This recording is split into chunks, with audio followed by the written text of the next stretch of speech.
What's up, guys? I want to talk to you kind of about, from a hitting standpoint, why you should always sit fastball, okay? And I know that this is something that we're always told, sit fastball, react off speed. But I feel too many times hitters get themselves in the situation of guessing off speed. Maybe you're not sitting it, but you're guessing off speed. You're kind of hinting to yourself, oh, he's probably going to throw me an off speed in this count. And so you get that as the front image in your head, and that kind of throws you off when you get thrown a fastball. Okay, and the example I'm going to give you is like, let's say it's a full count. All right, he just threw you a fastball up. Right, clearly could be a setup pitch, trying to get you to chase. If you don't, he's setting up a slider low and away. Right. What you don't want to do is start thinking, oh, he might throw me a breaking ball here. He might throw me a breaking ball, and I got to be ready to let it get deep, right? Because if you're sitting fastball, you're already able to let the breaking ball get deep because you're sitting on the faster pitch, okay? What that means is when you load and you're ready to swing here, you should already be timed up for the faster pitch. And if you do see spin, you have, as a hitter, have to recognize that early, no matter what the count is. You have to recognize the spin early and watch it out of the hand and go, okay, hey, I'm ready on time for the fastball. I can let it get deeper, and I can sit on that and take a good swing at this curveball low, right? Too many at-bats that I've seen from teammates on TV, whatever, and big leagues is a different story. Those guys are throwing 100, okay, I'll allow it.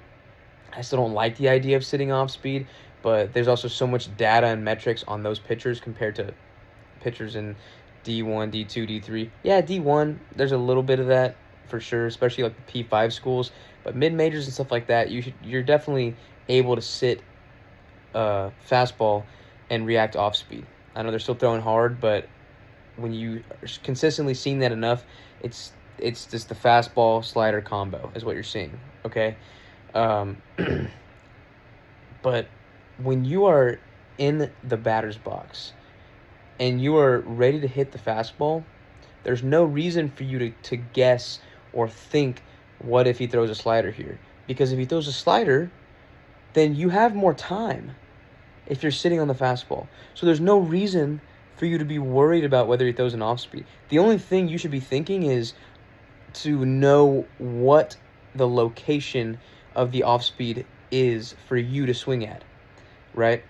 Maybe a better way of saying that is, you need to have the starting point of the off speed picked out already in your head before the at bat, where you're like, his arm angle is here. If it's a 3/4 slot, right? If he's out here, then you have to know, if the off speed starts at the 3/4 or lower, I'm not swinging at that because it's going to be below the zone. But if the off speed pops higher than his 3/4 slot, that's a good pitch for me to hammer. It's going to be in the zone. Okay? These are things that you have to have in your mind already, right? And this also comes from picking up this information throughout the game, right? Watching your teammates at bats, thinking back to your own at bat. What sequence did he throw me? Well, he started off with a curveball and then a fastball to every right-hand hitter, and I'm a righty, which means the next at bat, he's probably going to throw me a curveball first and then go fastball. So that doesn't mean sit curveball, okay? Because this happens a lot. I'll give you an example. I was playing in a game this past year, and I knew the pitcher was, like I just said, starting every right-handed hitter off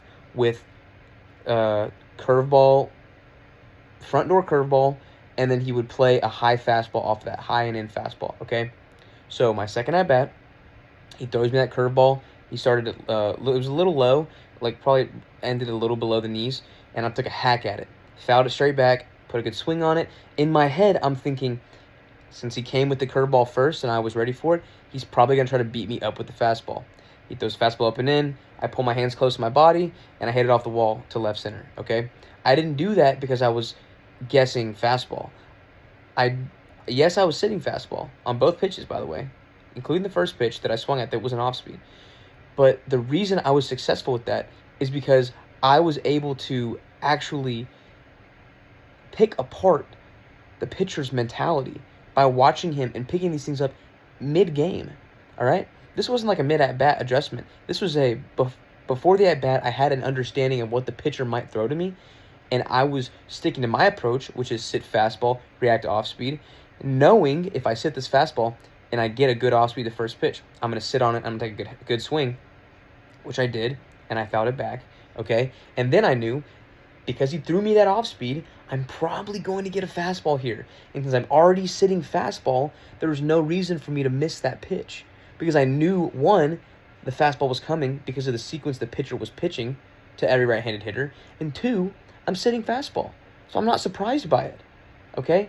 So when you sit fastball, you're going to miss the fastball less, and you're going to be able to react to the off-speed better and be more on time because you have more time, all right?